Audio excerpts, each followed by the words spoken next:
kind of, being assholes to women at work, at workplace, things like that.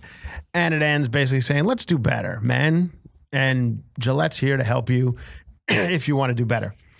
People freaked out online. How let men be men? Why? And some women, like a lot of women, were, the women that like Tommy Lauren or whatever the fucking girl's name is on Fox News. Is just, she's always got to choose the other side of everything, and so she's screaming about it. And I honestly do. I mean, I wish I had the time in my day to be upset and offended, or not even that. That's the right word, but just by a commercial, like. Who fucking cares, man? Like, should I care about this, Al? You've seen the commercial, right? Yeah, I've seen it.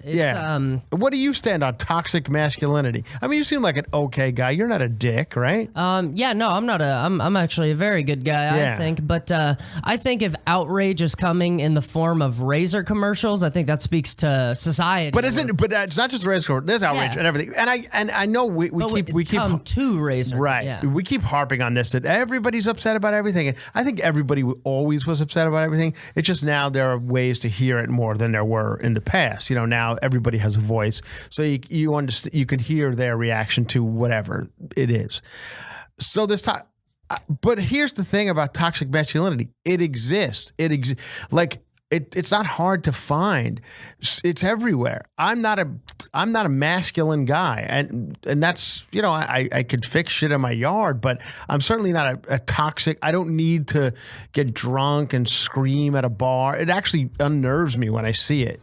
People like that. I've grown up with toxic masculinity my whole life. I'm from Long Island. That's the capital of fucking toxic masculinity, especially where I'm from. Can I ask you, do you think toxic masculinity is the rule or the exception? Do you think everyone's got that uncle who's like that? Or do you think most guys have? I don't. But we're like come from like a normal, decent family. But I know of it. Mm-hmm. Is it the rule? No, I hope not. But the places you go that you're out, where we all go and hang out socially. Say you want to go watch a game on a Sunday. I'll give you an example. This has happened to me this weekend. I don't know if I talked about this on the last one. I don't think I did. I think I was just talking about it with a friend. And sometimes I get confused about my cover-to-cover life, my real life. But anyway, I was doing, I think my friend Jesse made Peluso's podcast when we were talking about this. I'm sitting in the Rochester. I was up there performing in Rochester, New York, upstate New York. And I'm in the bar of my hotel. At 5 o'clock in the afternoon before the show, I was down there getting something to eat, and it's a very nice hotel and a very nice bar, and the bartender's a very nice woman, probably 27, attractive, good-looking lady. There are two guys sitting at the end of the bar.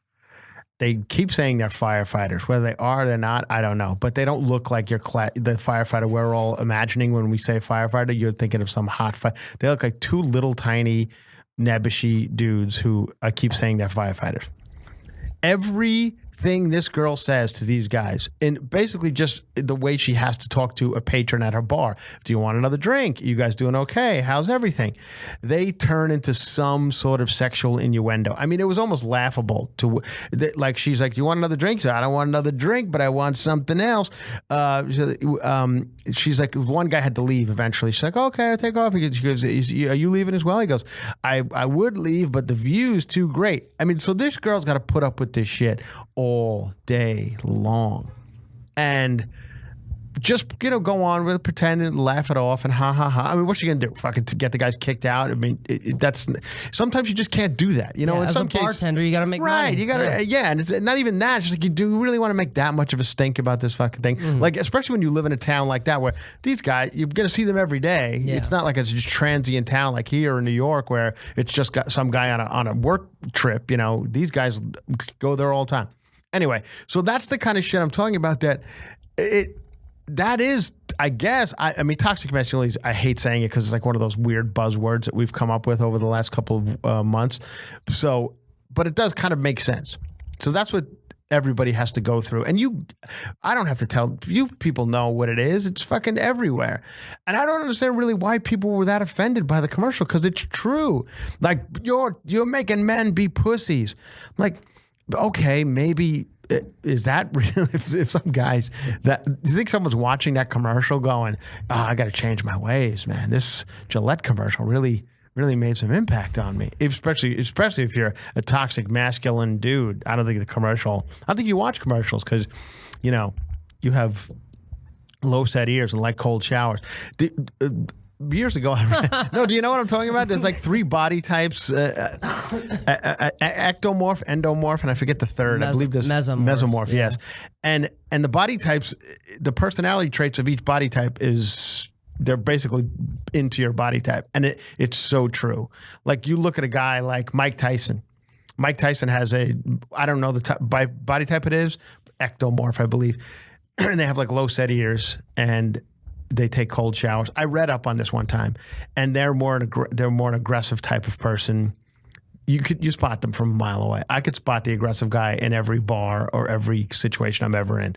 I could spot it just by the body type alone. Look it up. It's fascinating to read about these body types. So if you have a child and they have low set ears, they're gonna get out there and they're gonna start some shit. I mean, start beating. You know what I mean by low set ears. I mean, we all have fucked up ears, but they start like down on the guy's shoulders. So that's endomorphic, is that right? I don't have the facts on it. I just remember. I believe that's endomorphic. Yeah. I think endomorphic people are more likely to put on like large amounts of muscular mass. That's what I'm saying. Yeah. Like you watch any of those prison shows on those channels that do lockup and stuff. To eat a peanut butter and jelly and they weigh 300 pounds. You're like there's a lot of those guys. Yeah. Like it's a lot of guys who have that body type, who have that thick neck, and I'm not. It's white guys, black guys. It crosses all like racial worlds. Anyway, I know mesomorphic are the people who fall in between on body type, and I think ectomorphic are people who lean, who are very lean. Right, right. The ectomorph's the one you want. Like if you're gonna fuck a dude, you want that body type. That's sinewy, lean. Some people do. Some people want that toxic masculine. No, I don't think so. I don't think anybody wants thick neck guy. I think you put up with that, but and if if shit in your neighborhood's not great, you'll marry it, but you don't want it. It's not your first choice. Now, you want the lean, sinewy guy. Then the one I am is like the middle. Like he's fine, he'll do. That's what I fall into, and I'm not going to cause any trouble. And my ears are perfectly fine, and I take warm showers. I read the one thing they kept saying about it kept saying they're like cold showers, I guess, to like calm them down. Anyway, this cool off the back of their neck that's steaming. Their thick, weird neck. And look it up. It's interesting. Just read. And that's so the guys at the bar. Do you think do you think as guys, other guys with thick necks should approach guys like that and go, hey man, why don't you quit talking to the lady like that? It's getting annoying. Yes. Of course, that actually, I believe it happens in this Gillette commercial. That's what they're saying. They're like, stand up for. But listen, which is funny because when you do that, people will tell you, "I don't need." You'll get someone your ass beat every time. It's fuck that. Listen, go by my. I've said this before on the podcast. Lead the lifestyle I lead. Just fucking walk away. I mean, I know it sounds cowardly, but listen. In the end, I'm still alive. Like, remember that show? I don't know if ABC still makes it. It was the one where "What Would You Do?" where they show like these scenarios. It's like actors acting out a scenario, and then they ask people later, why didn't you go up to them? Or if you did go up to them, why did you go up to them? And it's like people fighting in a park, and every time I watch it, I'm like, oh, I would just keep walking. That show, if they were coming to me, the show would be 5 minutes long. It'd be me just walking away from every situation. Like that guy's yelling at his girlfriend. Not my business. Just keep walking. To walk away another day. Yeah, exactly. It's like that song by Kenny Rogers, "The Coward of the County." When remember the Coward of the County, you got to listen to this. Yeah, song. I remember. Eventually, he turns. Remember, I think the line is, and then you could hear a door. You could hear a pin drop when he turned around. Or eventually, he had enough shit. The Coward of the County, and he said, "I'm gonna fucking find." But it's a weird song because it's like the opposite of Big Bad Leroy Brown. It's like the little guy. It's bad Leroy Brown, you son of a bitch. Not sorry. Big Bad Leroy. Bad Leroy Brown. I had the 45 of that. It's a Jim Croce song. That's a fantastic. But yes, Bad Leroy Brown. No, it's a similar vibe because in Bad Leroy Brown, Bad Leroy Brown does get his ass beat. And in this Coward of the County, which is a weird fucking song because like the girl, his wife or girlfriend is like raped in it and stuff, and then he puts up with the rape once. It's like Kenny Rogers song? Yes. You got to know when to fold them. Son, you won't do the things I've done. Yeah. Walk away from trouble when you can. That's how it goes. Anyway. It's a classic. People, they won't think you're weak if you turn the other cheek. Anyway, slowly deteriorate. But in the beginning of the song, like he tells the whole song about the girl like getting beaten up and raped in a bar. I think it happens twice. One time he's like, "It's fine. These guys are just having fun." Then the next time he's Cowardly County turns around and beats some ass. Yeah.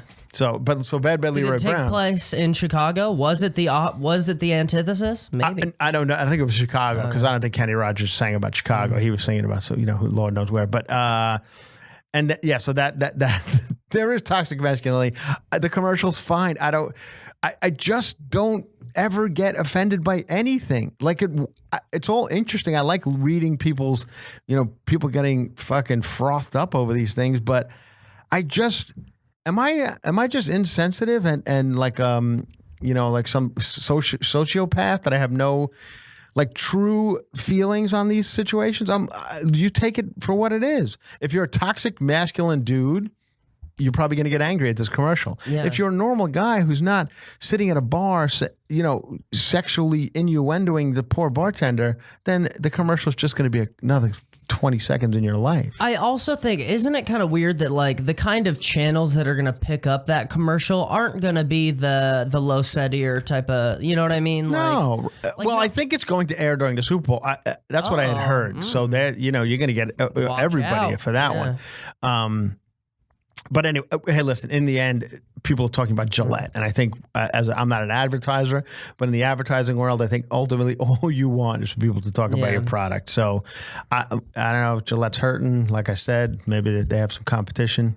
And I would rather watch that than the guy who does the commercials for Dollar Shave Club. He's the owner and the creator of Dollar Shave Club, and he thinks he's funny. I kind of like him. Oh, he's such a fucking hacky douchebag. I wish he would double down and it's so guy trying to be funny, which is fucking painful to watch. That might even be why they're doing it, just because it's the opposite of their competitor. And isn't the guy who owns Gillette? He owns the Patriots. His team is in the these AFC Championship I had games. no idea. Yes. How are you going to own the Patriots and then start trying to tell other people how to behave? Well, that's the name of the stadium, Gillette Stadium. They play at Gillette Stadium. Yeah, so he owns the Patriots. I forget his name. It's like I believe in honesty Robert and Stack. integrity. His name Robert Stack? No, that was the guy from Unsolved Mysteries. But I think Robert Stack was in the Untouchables in the 50s. But, okay, can I ask you favorite Jim Croce song of all time? Well, you're talking to an actual Jim Croce fan. You're talking to another Jim Croce fan. Well, he has a song called now I can't think of it. I love Jim Croce, but Bad Bad Leroy Brown I grew up with. Classic. My girlfriend's brother's dog is named Bad Leroy Brown. Oh, really? Yeah. I have like hippie aunts and uncles in my family. So when I was a child, I was brought up on all that Jim Croce and John Denver and like folky music. Young. We would drive around in like my aunt's Volkswagen, and she would play all that stuff for me. So it really did all that. So it really does like resonate with me still. I love it. But the one he talks about where his girl he now lives in Los Angeles because he fucked over his friend's girl or whatever. I think it's called Operator. Yeah, Operator. Would you help me make this call? Yeah. That I love. Anyway, I love Jim Croce. I could sit and listen to Jim Croce and drink beer all fucking day long. It's one of my favorite things to do is sit and listen to like 70s mellow rock and just drink. I do it at a place every summer. I go out to a place called Montauk, east end of Long Island, and it's my favorite place in the world. And I sit in this backyard of this house I rent, and I listen to Jim Croce and James Taylor and drink shitty beer. It's my favorite thing to do. Anyway, toxic masculinity exists. Of course it does, you fucking loudmouth jerks. And I know some people in this podcast are probably, I have boys and I want them to grow up to be men. Yeah, good. Let them grow up to be men, but leave the fucking bartender alone. This poor girl's trying to make a drink and get through the day and go home. She doesn't want to hear you're fucking stupid. And here's the other thing. If you're a handsome guy, 6'1", blue-eyed model with an ectomorph type body like myself, you could probably. I thought you were in the middle. You're the mesomorph. Whatever. Let me have my fantasy, Alex. You could probably get away with some these things. But if you're a little tiny fucking runt sitting at the end of the bar saying you're a firefighter, it even becomes, and I'm not saying this is right, but it even becomes more fucking obnoxious that you think you have a shot. Like, look in the fucking mirror. What do you have in your house? What kind of mirror do you have in your house? Funhouse mirror that stretches out your fucking body, you little freak? It's so weird to me that those are the ones who seem to have the most confidence. The guys who are like, where does this work? I had a buddy back when I worked in hotels in Vegas. He was a very small guy, and By the way, a lot of people on the Facebook page say that for a young guy of 27, you seem to have a lot of jobs. People are always like, oh yeah, he talks about I started working at 14, so I've been in retail forever. All right. I got over 10 years of solid workplace history. What? 10 years? You know, you're talking to a bunch of people who are 50 right now, have been working, busting their ass for 30 years. And all their kids are mooching off them, so get off my, I've been on my own since I was like 18. All right, so have we all. All right. Not where I come from. Anyway. But no, I used to work with this guy, John Green. Great dude. Very scrawny guy. We also worked with a really big guy who was a competitive all right, bodybuilder. Get to the fucking point. Well, anyway, whenever we would all like talk about working out, he would always joke. This is my problem with you. I love you, Alex, All but right. I go too long. You're going about some guy who has this. Well, I'm going to tie it together nicely. Tie it together. He was a very small guy, and we had a very big, good-looking guy we worked with, and that guy always felt like he was small, but the small guy would always joke and go, dude, I feel like I look like you, and you feel like you look like me. So that's what it is. Yeah, and he would joke about it, but he was tiny, but he had confidence. Yeah. And those people confidence definitely is different than obnoxious. Yeah. Yeah, but I know what you're saying. Well, he was obnoxiously confident, but I think we just got to start. I mean, let's be honest. Were they volunteer firefighters? Probably, but you know. I don't know what they were. Yeah. I don't know what the situation was as far as that goes. But anyway, so that was the big story. I guess it was kind of a big story. It's not in the paper, but it was a big story this week. So I figured I would cover it on our bonus Cover to Cover Friday podcast. Another fun story that's actually in the New York Post today. So to stay with the cover to cover theme is there's a bar in New York City called Nello. Now, for those of you who know it, it's an Upper East Side eatery that, like, it's for fancy people, for fancy folks. We have a lot of them here in Los Angeles. I don't know, if Alex, if you've ever gone to, like, the Beverly Hills Hotel and these places where, okay, so now at this place, Nello, you're no longer, if you're a woman eating alone, you're no longer allowed to sit at the bar because people think you're a hooker and they don't want this hooker reputation at Nello. So they're making women sit at a table by themselves because it's, you know, a lot of girls work around there, women work around there, and they would like to sit at the bar just and have a drink, but they can't because this goes back to toxic masculinity because these fucking guys think, oh, there's a woman sitting alone having lunch. She must be a hooker. In these creeps' defense, in Los Angeles, here we have three places. I think it's the Peninsula, the these high-end places? high-end hotels in Beverly Hills. Would that have a bar and restaurant? The Peninsula, the Four Seasons, and probably Beverly Hills Hotel that are just that. They're like hooker bars. If you want to find a fucking rich older guy, I actually know a friend who went and did this and married the fucking dude, and 2 years later she's in a horrible divorce, but she only has herself to blame because she went to the Beverly Hills Hotel to look for an 80-year-old boyfriend. But this is what they do at these places, at the Beverly Hills Hotel and those places. These girls come in and they sit and they try and get dudes. So that's what's happening here or not happening at Nello in New York. Because so if you girls are thinking of going to get a drink or something to eat at Nello on the Upper East Side of New York, don't you dare, you hookers. Get out of there. Go to TGI Fridays in Times Square. They'll take you. The other story that's right next to it on the same page is Chris Hansen. I don't know if you remember Chris Hansen. He was the host of Dateline. Dateline, To Catch a Predator, which when it came out was the greatest show ever put on television. I know that over the years there's been MASH, there's been All in the Family, there's been some fantastic television shows put on the air. None better than the first time I watched To Catch a Predator. It was fucking believable. It was fascinating. And it was even like, it wasn't even a series yet. It was like a special one that they just did on Dateline.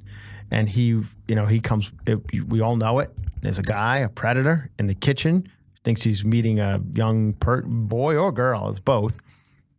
And then Chris Hansen comes out of the back, room and, confronts these people. It was I mean, I couldn't stop watching it. And then it became like a series, and then it got a little nuts. And I think people were suing them, and they couldn't do it anymore because I guess you can't just film people, regardless if you're trying to get a 14-year-old boy into your truck. You can't. And it was just like people would bring food. I mean, it was, and then you almost, I mean, not saying you feel bad, but you almost felt because like some of them were like, they were just slow. Show up in a suit and tie. You're like, what? No, but then, they were, I mean, you're wearing the gam. And then there was one guy who was just like, he was obviously slow or something. And then they caught him twice, like once in the room. And then later he went to meet someone at McDonald's. And I mean, it was just this. I mean, this is an old show, so I'm not going to go into it. We all know it. It was amazing. If you haven't seen it, watch it. Oh my God! If you haven't seen it, you must have seen it. It was huge 10 years ago. How do you think that show will go now? Well, it wouldn't. I don't think you could.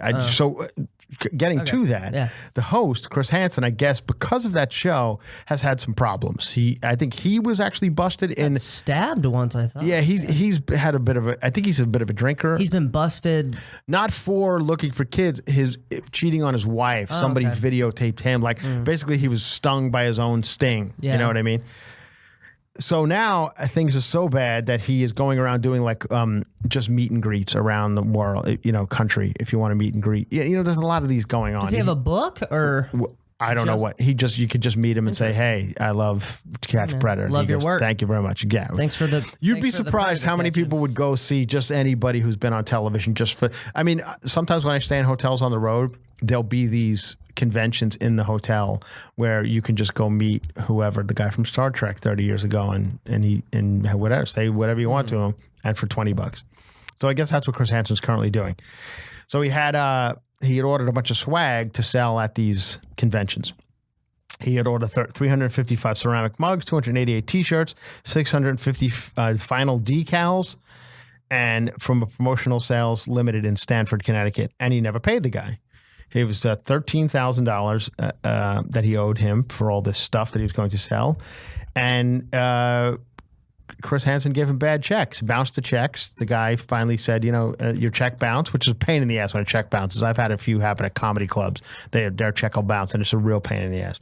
So this guy's finally pissed off, and he says, Chris Hansen says, I'm sorry. I'll get you, I'll pay you in installments. And even those checks bounced. So now he got arrested for writing bad checks, fraudulent checks. So I guess he's out of money because he doesn't have $13,000 to pay for ceramic mugs and T-shirts to go give people on the road. So that's what happened to Chris Hansen. I guess in the end, those little perverts who wanted to. The part that was most disturbing to me for To Catch a Predator was the little girl or boy. I don't even know what it was. It was like I think it was a girl who was playing the part. Remember, she was like 35, but she looked 15. Mm-hmm. That was creepier to me than the whole show. Mm-hmm. That watching that little girl pretend, the actor, that little weird. She was like almost like she had like some sort of I don't know, put her in like pajama pants. She had like an overactive thyroid or something. She was like one of those people that you see on like Maury Povich. Yeah, who have that aging disease, or in reverse. She just was weird looking. And that was disturbing for me to watch. Benjamin Button and all these creeps. Right. So do you think it would have been a good episode of Cheaters if they got Chris Hansen on Cheaters? Cheaters to me is not even the same show because it's staged. It's totally staged. Okay. I think towards the end, Catch Predator was too. Yeah. I can spot a stage show as a guy who works in television and has produced reality shows. You have to stage some shit out sometimes to just keep the shit moving along.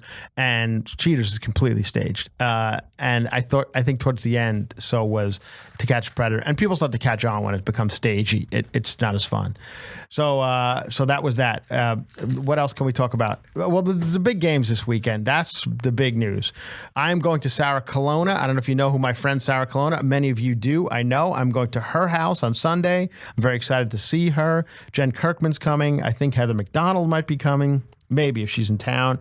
And we are going to watch the AFC and the NFC championship game with Sarah Colonna's husband, who was an ex-NFL player, John Ryan.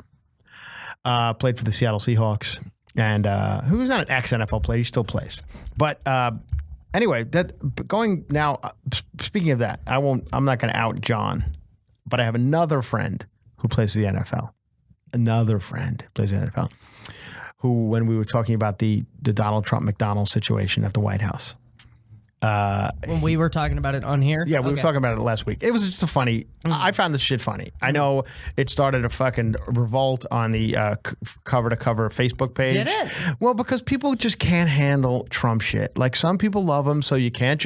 I don't know what. Even if you like the guy, and I don't fucking hate Donald Trump, but if you like, why can't you just like, I liked presidents too. That doesn't mean you can't make fun of them. Like, people made fun of Barack Obama. I didn't give a shit. People make fun of Bill Clinton. Who cares? Like, that's part of the gig. People get George Bush, remember? Everybody. People got so fucking, like, people, like, there used to be shows in the 60s and 70s. That was the whole show. Laughing. And even the opening monologue of, Johnny Carson. It was just making fun of the president. Well, political cartoons are one of the oldest forms of comedy. It's like, exactly right. Yeah, that's how it started. Like, satire. All this stuff. I mean, basically, that was Fox News in the 1920s. Yeah. It was that kind of shit. But now, people, you just can't. Even when it becomes as bizarre as serving Big Macs at the White House, how dare you? He's amazing, and you can't make fun. I just don't understand it. It's like, who gives a shit?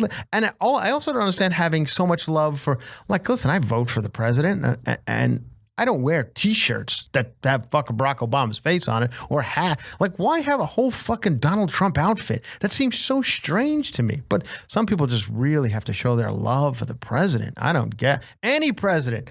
George Washington, fucking John Adams. Why put on the outfit?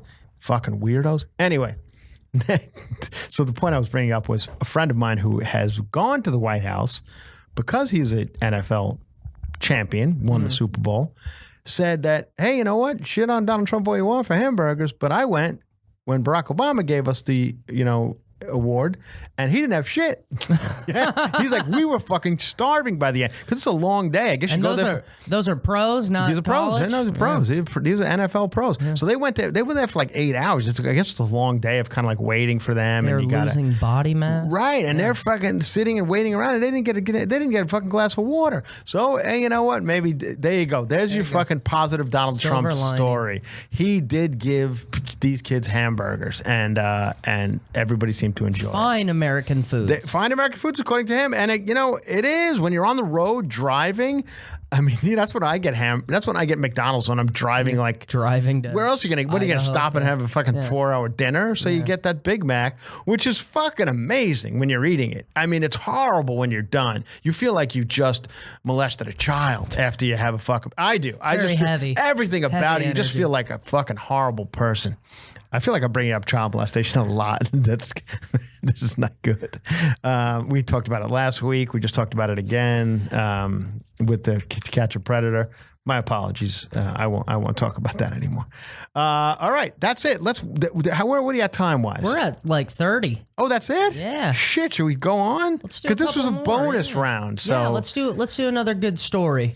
All right. Well, I want to say happy birthday to Betty White. Well, that's right. Today. It is Betty White's birthday. Yeah. Thank you for bringing that up, Alex. Yes, it is Betty White's birthday. She's like 97, I believe, which I always get a little weird when I see Betty White's trending. I'm like, oh, she's gone. But she doesn't seem to be like... You just assume it's her dad. Why wouldn't you? I mean, she's 97. Like, but oh, she's in the news again, that poor thing. It's amazing that she doesn't seem to be like aging. She seems to have been old forever. She was old when she was young. You know what I mean? Like I used to watch Betty White on like shit, like the Tonight Show in the 70s, and she looked pretty much the same. Even in the Golden Girls, she looks the same. So yeah, that's talk about a poor woman who must have been Me Too'd every single day. Like that's before there were any type of restrictions on that type Especially of situation. when people probably mix you up for Sue Johansson. I'm sure. Who's Sue Johansson? That was the old sex talk lady. I don't even know what the fuck you're talking about. There was a show back in the day. It was like it was like a late night VH1 or something. It was like Sex Talk with Sue Johansson. She was this very old lady, and people would call you. How are you like a pop culture nerd and you never? I don't think that's a name that's out there because I know everything. Sue Johansson. I'm almost but it was in just in Vegas. It might have been on like a local TV station. No, I'm pretty sure this was not. Like we had Dr. Joyce Brothers, and then we had Ruth Westheimer. Were ours for if you're older folk. You had Ruth Westheimer who would do that kind of stuff. Anyway, so yeah, happy birthday to. Oh, the other thing I wanted to bring up is today is January. What is it? January 17th. And today is the day that people stop doing their New Year's resolutions. Oh, okay. This is the day. This is the day they give up? Yeah, apparently January 17th is the day where New Year's resolutions begin to end. So if anybody out there made one, I didn't. I make the same ones. I don't really make them. I'm like, this will be my year. And it's not. I had my year. 2014 was my year. What'd you do in 2014? Oh, I made fucking a ton of money. I was very successful. I was on like 6 TV shows. No, I literally had like 5 TV shows running at the same time. Okay. Oh, sorry. Alex is showing me this woman. You've never seen this? This old lady? No, I can't say that I know who this is. She had that. This is a video of her talking about chlamydia. So according to her Wikipedia page, I guess she's a comedy writer too, but she's like a Canadian. Maybe I was just watching Canadian. You might have been watching. I don't know how I got it. She's only got 30,000 views on this video. All right, she might be a Canadian. I don't Alex know. just handed me his horrible. I learned a lot from her. Broken phone that he's had for. It's the cover. The screen cover's cracked. He's got some. He's got the phone that you think Alex would have. Yeah, I've got the phone of someone who lives in their car. Yeah, exactly. Right. It's about as hopeless as the rest of me. Yeah. Phone. You know what? The thing I find weird about the phone, when you go to like T-Mobile, whoever your carrier is, Verizon or AT&T, and they do some work on your phone. Wait, is that an Android? This I do. I have a Samsung Galaxy. Oh man, you can't even talk bad about my. I don't phone. know. It seems so weird. Like phone shaming to me is just so strange. Like what? You just phone shamed me. But Chris. I mean, I'm phone shaming the condition of your phone, not your actual phone. Okay. But it's so weird to me. Like, aren't they all this? This is the same shit as the iPhone. They all do the same thing. This one's. I mean, in some cases, I've heard a lot of Android users say that. Well, I mean, I don't. I'm not going to get into a phone battle with you, but I hate Apple as much as any other company. I'll give in really quickly. I just like to bust what they say about when you go to the AT&T and the Verizon or wherever you get your phone, and they start to just work on your phone quickly. The guys, just, moving it around with their fingers. I feel like the phone. It's got to be like I'm not a germphobe at all. I'm not at all. Like the phone has got to be the fucking dirtiest thing in the world. But they have no problem just zipping around on it with their fingers. And they must get all sorts of diseases. Those poor guys, dirty and fake. The Genius Bar or the Geek Squad, or whoever it is. Like I personally am T-Mobile, so like even T-Mobile guys, like that's gotta fucking be like bad to touch people's phones. Fuck. But everyone grabs the phone, no problem. Everybody jumps right on grabbing people's phone. Let me take a picture. Let me do this. Let me do that. Let me blah blah blah. Roast battle. You want to talk about it? Yeah. I mean. They like to hear what's going on in your life. A lot of people like comedy talk, so. All right, well, we'll give them that. I judged roast battle. I don't know if my people. I'm sorry, I'm a little coffee here today. But there was. I don't think you guys would be interested in roast battle, but I judged it last night, Tuesday night. I judged roast battle. I happened to run into Alex over there at the Comedy Store up here in Sunset Boulevard. And the Comedy Store is just a whole scene. It's a wild scene. It's just thousands of comedians hanging out. Everyone scheming and dreaming, trying to be somebody. Then there are the people who are somebody. Then there's who are trying to avoid schemers. It's a lot of like socializing. It's hours of socializing. I mean, I got there early to see. I was with Jesse May and Peluso, who was doing it with me, and then Jeff Ross is my buddy. So. It was fun. Like, you go up and you roast the roasters, which is interesting. I could do that and it's fun to do and it's a big deal and everyone loves it. But in the end, it was a fun night. But then it's over and it's more so like Chappelle came and then we went to bed to the back bar with Chappelle and everybody. And there's a lot of just chatting. And I'm getting progressively worse and worse at just chatting with just Hank. Like in my head, some people I'm happy to see. Like I talked to Brian Callen for a little while, and he's a great guy. But most of the time I'm like, fuck, when do I get home? Like, when am I getting home? That's all I'm thinking in my head is, when do I get home? And it could, when is it socially acceptable? It was we were 2 o'clock in the morning before we left or something like that. So it was a lot. I chatted with you for a bit, which was nice, and I won't bore you anymore with comedy talk. But yeah, it's a go if you're ever in the area. I did read, by the way, that yesterday it came out that Los Angeles had its largest ever tourism year. 2018 was the #1 tourism year in the history of Los Angeles. More people came to Los Angeles for tourism than ever before, which is baffling to me because as a guy who travels all over the world and goes to different countries and cities, I don't think LA is that fun if you're traveling. If you're a person who goes, I'm going, maybe if you went up to like Malibu and hung on that beach and stuff, LA's a good town if you have somebody with you who can show you the cool spots. But if you're just going to like the local, like tourist spots, like Hollywood Boulevard and Venice Beach, it sucks. It's not fun at all. Dirty. But not even that. It's just not fun. Like if you have people like showing you around, like to the places that are off the beaten path, it could be good. But I don't get it at all. A lot of the beaten path is so expensive that it's just Dave and Buster's, or it's everything you have in all of your cities. I think that about everything. Yeah. Why leave that? I mean, you got all this shit everywhere. Like people are like, I had some great cheese fries in Nashville. I'm like, yeah, I had some great cheese fries down the block from my fucking house. Why'd I go to Nashville? But everywhere, like, every city, like, we have great barbecue. We have great barbecue. Every city's got fucking barbecue. Relax with your barbecue. What is it? It's meat with barbecue sauce on it. I could go get Chris and Pitts or whatever the fuck at any Casey Masterpiece at any grocery store and pour it on bologna. What's the difference? All right, now I've ruined. Now we know you're well traveled. I've ruined our bonus episode. I'm sorry. I got angry at the end. Alex made me angry. I apologize. He made me angry with his making me bring up roast battle. Thank you, everybody. I hope this is just a bonus one, so don't count it against us. And just listen to it this weekend when you're doing your chores around the house or whatever it is you do. You could drive into Target. You've got the kids. They're fucking acting up in the back seat or whatever. Watching the games. You're cooking you got people coming over. Let this roll over you. Enjoy it. And then when that Gillette commercial comes on the Super Bowl, throw a fucking brick at the TV if it makes you angry. And if it doesn't, then just sit back and let it happen. I'm having a fun time doing this podcast. Thanks, Alex, for always coming out.